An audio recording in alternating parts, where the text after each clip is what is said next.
Spyro the Dragon is a 1998 platform game developed by Insomniac Games and published by Sony Computer Entertainment for the PlayStation.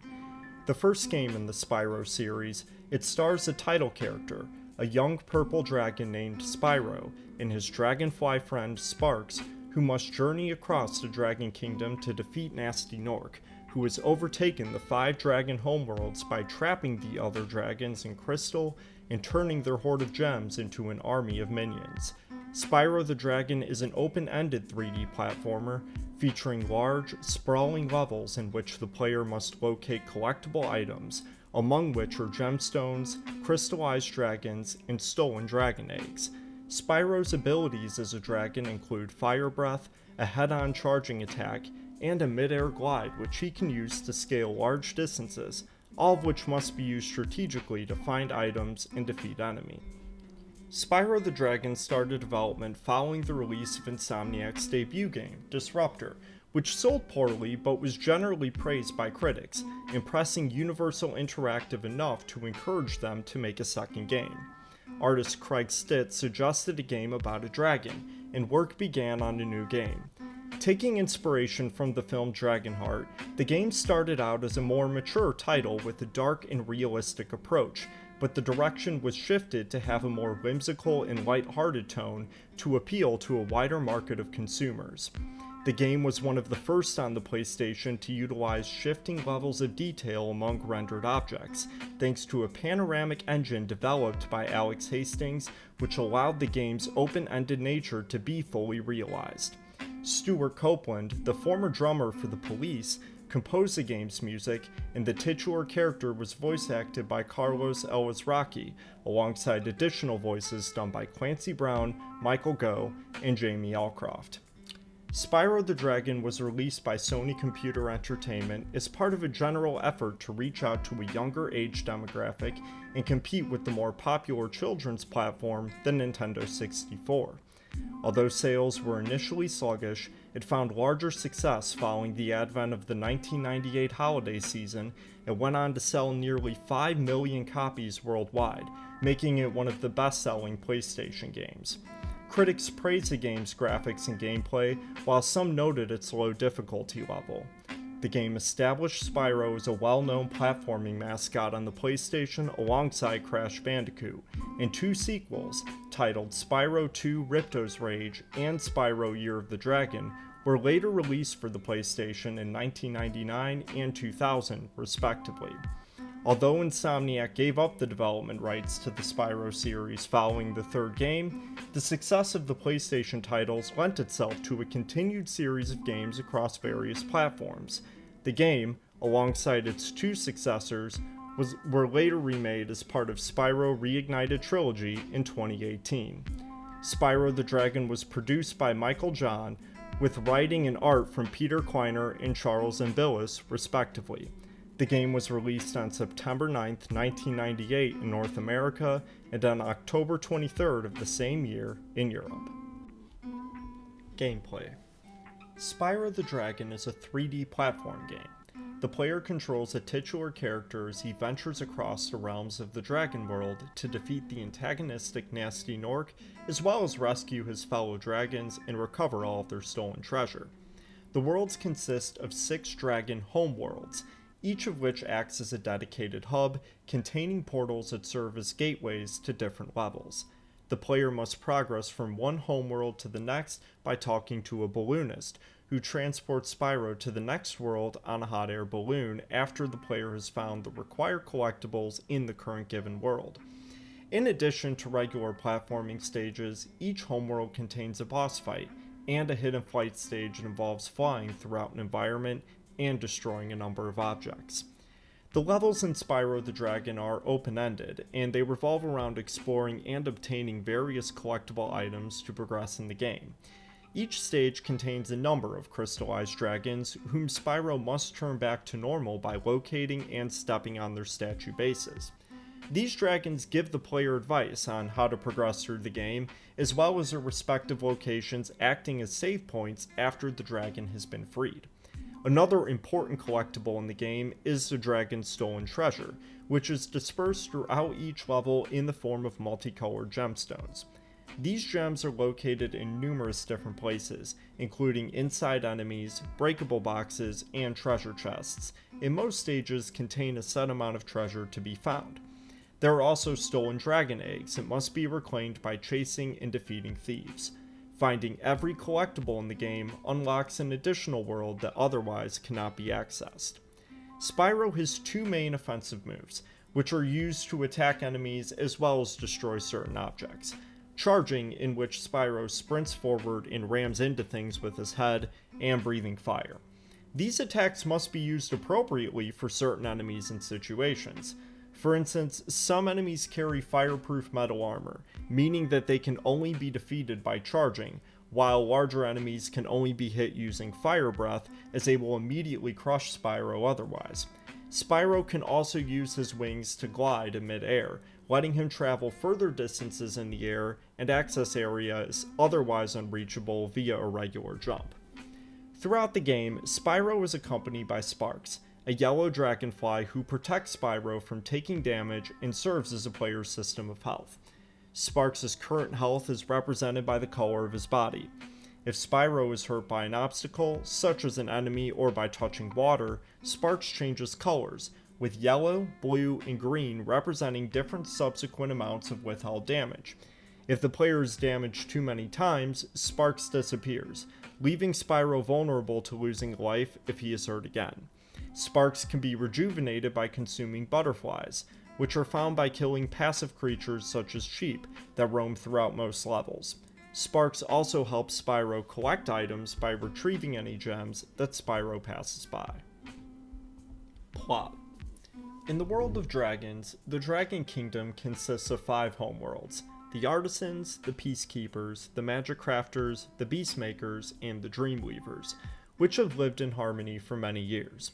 One day, a TV interview with a pair of dragons from the Artisan realm catches the attention of Nasty Nork, a powerful Nork, half gnome and half orc, who was banished from the kingdom due to his abrasive demeanor and sent to an abandoned junkyard, which he renamed to Nasty's World. The dragons' openly dismissive and derisive commentary concerning Nasty enrages him, driving him to unleash a full-fledged attack on the kingdom. Using his magic, he casts a spell across the land that encases every dragon in a crystal shell. He also steals the dragons' prized collection of treasure, turning the gemstones into devious Nork soldiers and other creatures to help him take over the dragon worlds. Spyro, a young purple dragon, is the only dragon that manages to avoid getting crystallized by the attack. Aided by his dragonfly companion Sparks, Spyro eagerly sets out to locate and defeat Nasty. Spyro visits each of the dragon homeworlds, defeating Nasty's forces who have been set out to stop him. Along the way, he frees the crystallized dragons who give him advice and urge him to recover any stolen treasure and dragon eggs along the way. He eventually makes his way to Nasty's world, where he finally confronts and defeats Nasty. After Spyro's quest is over, he has access to Nasty's treasure portal, which can only be opened if Spyro rescues every dragon in the kingdom and recovers all of the dragons' treasure and retrieves the stolen dragon eggs. A secret ending can then be unlocked by retrieving everything inside of the treasure portal. In this ending, Spyro is seen getting interviewed on TV when another spell is placed on the dragons, prompting Spyro to set out on yet another adventure. Development. Concept. Spyro the Dragon was the second game developed by Insomniac Games following the release of their first game, Disruptor, in December 1996. Although Disruptor was a commercial failure, its positive critical reception was enough to impress Universal Interactive Studios and encourage the team to continue with their next endeavor. The idea of a game about a dragon was introduced by Insomniac artist Craig Stitt, who suggested the concept out of his own interest in the mythical creature. Initially, the game's tone was far darker and more realistic. According to Insomniac COO John Fiorito, who joined the company in 1997 during Spyro's development, inspiration was taken in part from the film Dragonheart, and the game was initially, quote, realistic and kind of dark and gritty. Mark Cerny, an executive at Universal Interactive Studios and the game's producer, advised that the team create a game with more mass market appeal, as the demographics of the PlayStation were decreasing and its selection of children's titles were greatly outnumbered by the Nintendo 64s. According to programmer Peter Hastings, the dragon character was originally going to be named Pete, but due to copyright concerns over similarities to the Disney film Pete's Dragon, the name was scrapped. After considering the name Pyro, which was ultimately considered, quote, too mature, they finally settled on Spyro. In-game dialogue was written by Peter Kleiner, and Spyro's character was designed by Charles Ambillis, who had previously done design work on Crash Bandicoot. Spyro was originally going to be green, but the developers worried he would blend in with grass, so they eventually changed him to purple. During development of Spyro, Insomniac had a very close relationship with Crash Bandicoot creator and fellow PlayStation developer Naughty Dog, who had their office located directly across the hall from theirs. The two developers frequently worked together, playing early builds of each other's games and later sharing game technology. As a result, a demo of Crash Bandicoot Warped was hidden in Spyro, and vice versa. Design. Spyro the Dragon was unique compared to other 3D platform games of the time. Spyro's ability to glide allowed him to travel long distances in the air, meaning that the player could cross almost an entire level if starting from a high enough point. While this made designing levels more difficult for the team, it also meant that levels could be made more open-ended and exploratory in nature. To make Spyro's controls feel fluid, Matt Whiting, a NASA engineer who specialized in flight controls, was brought on to help with programming camera movement as well as Spyro's movement controls. The game's camera was particularly challenging. Initially, it always followed directly behind Spyro, but the resulting high-speed movements were found to make several playtesters feel nauseous. This was most evident with Spyro's basic jump, which triggered the camera to quickly tilt up and down, compared by Whiting to the motion of a rocking boat. This was ultimately tweaked so that the camera would stay steady. Spyro was coded with efficiency in mind, as 3D rendering technology was new at the time and the game had to fit the limited specifications of the PlayStation. Around 80% of the game's code was written using assembly, while other parts were programmed in C due to its simplicity and speed. Graphics. Spyro the Dragon made use of a 3D panoramic engine, developed by Alex Hastings, that could display faraway objects by utilizing varying levels of detail, a method of rendering which was new and unexplored at the time. The developers believed that the engine would be fitting for the game, as it could allow for more expansive levels that could take advantage of the character's abilities, such as gliding. This dynamic system, used to complement the large and sprawling environments, generated two different versions of a level, one version rendered in high detail and the other a simpler, textureless render. Objects in the player's vicinity were drawn using the detailed render, whereas distant ones were drawn from the simple render. This system allowed objects to be displayed from far distances while adhering to the PlayStation's limited RAM capabilities. It was one of the first video games to make use of such a system. The game made extensive use of vertex shading to color objects and provide light and shade, with the smooth skies entirely reliant on the technique to depict clouds and other distant details without the use of textures. Base textures were intentionally kept relatively desaturated, so as to prevent them from becoming oversaturated with use of the technique. Audio. The game's music was composed and produced by Stuart Copeland, formerly the drummer for the British band The Police. Copeland was given early builds of the game's levels, which he played through to get a feel for them and come up with a fitting composition. He was also given game cheats such as invincibility so that he could have an easier time clearing levels. Copeland wrote roughly 3 songs a day, each of which he further developed and polished the next day. According to Copeland, each song in the game was written to correspond to a specific level, but this correlation ultimately went unused. Copeland has looked back positively on his work on Spyro, calling the game's music some of his best compositions. Carlos Alazraqui provided the voice of Spyro in the game, and additional voices were done by Clancy Brown, Michael Goh, Jamie Allcroft, and Michael Connor. Alazraki explained in an issue of Electronic Gaming Monthly that he tried to make Spyro's voice sound like a kid at camp that everybody likes. Alazraki did not continue in this role after the first game, being replaced by Tom Kenny for the sequels. Release. Spyro the Dragon was first unveiled at the 1998 E3 convention in Atlanta, Georgia, before later being released in North America on September 9th, 1998, and in Europe on October 23rd. According to Sony Computer Entertainment's American Marketing Vice President, Andrew House, at a press party in Las Vegas, the game, along with other upcoming fourth quarter PlayStation releases such as Crash Bandicoot Warped, A Bug's Life, and Rugrats Search for Reptar, was part of a general effort to appeal to a wider demographic of younger audiences and provide more games suited for younger players to compete with the Nintendo 64, which had a far larger library of children's titles at the time compared to the PlayStation's largely adult-centric demographic. An advertisement campaign was pushed to promote the game, featuring a character from the game, Toasty the Sheep, protesting against the title character's actions against sheep. The campaign included TV commercials featuring an actor in an animatronic costume of Toasty and a promotional website, sheepagainstspyro.com. On August 16, 1999, SCEA announced that the game would be included as a part of their greatest hits lineup of budgeted releases alongside other games such as Crash Bandicoot Warped, Gran Turismo, Cool Borders 3, and Twisted Metal 3, and alongside the announcement of a price drop for the PlayStation console to compete with the highly anticipated launch of the Sega Dreamcast. On December 12, 2012, the game was digitally re-released to the PlayStation Store together with Spyro 2 Ripto's Rage and Spyro Year of the Dragon. A remake of the game, alongside the two sequels, were included as part of the Spyro Reignited Trilogy compilation for the PlayStation 4 and Xbox One in November 2018, followed by the Nintendo Switch and Microsoft Windows in September 2019.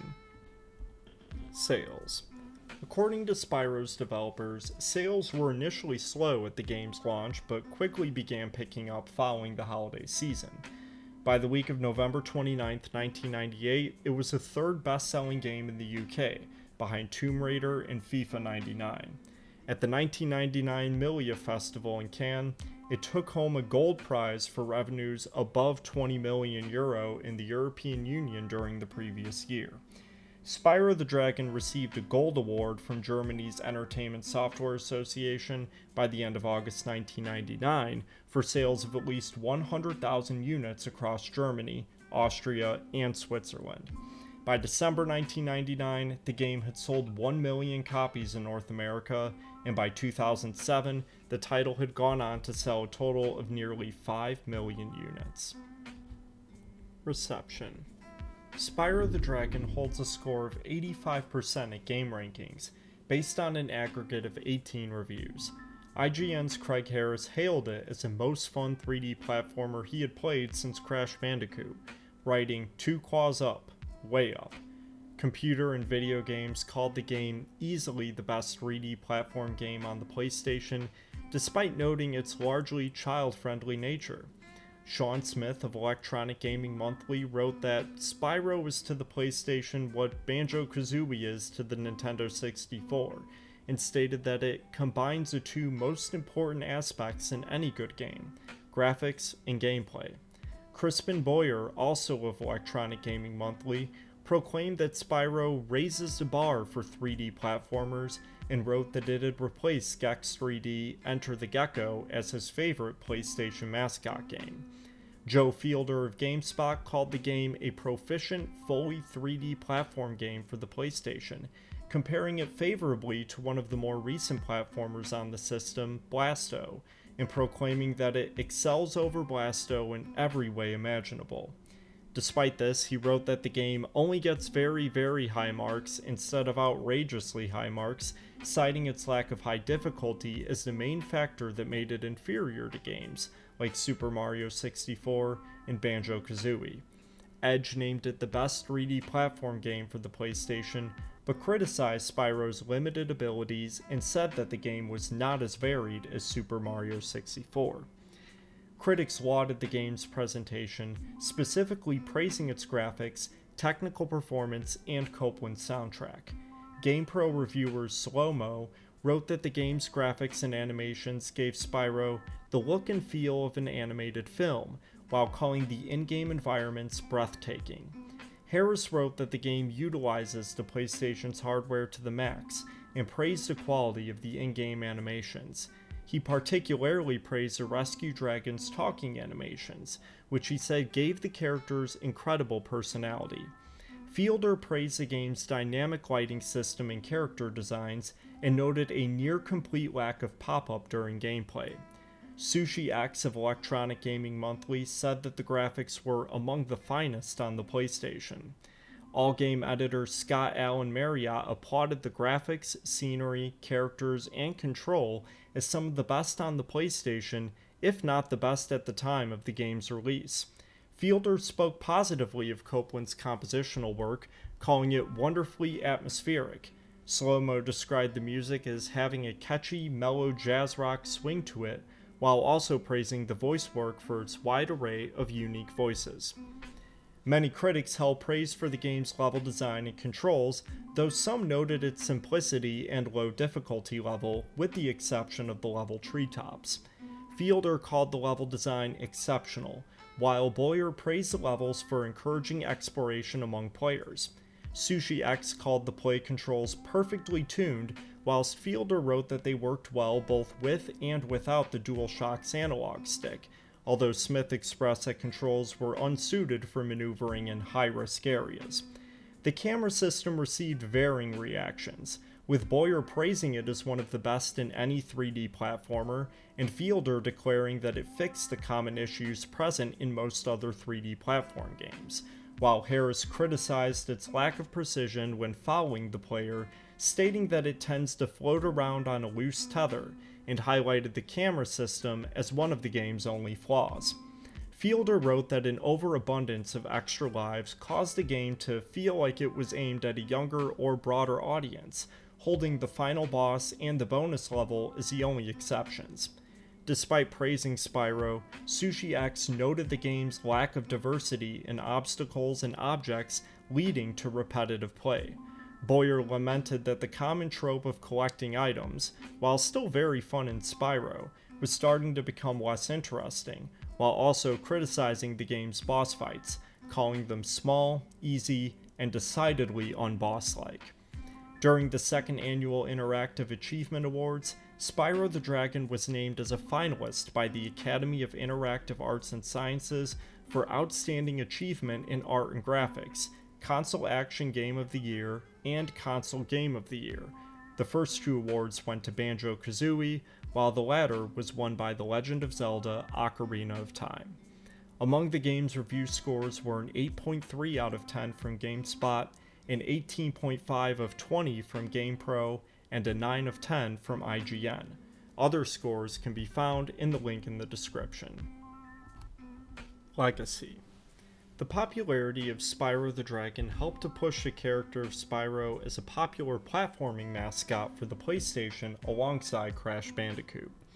It was the first game in what became an expansive video game series, immediately spawning two more platforming sequels for the PlayStation in the following 2 years.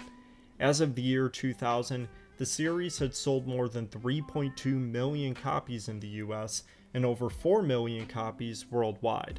Insomniac stopped developing the Spyro series after Year of the Dragon, as it finished off their 4-game contract with Universal Interactive. Despite this, the series was continued across various different developers and shifted to several other platforms besides PlayStation.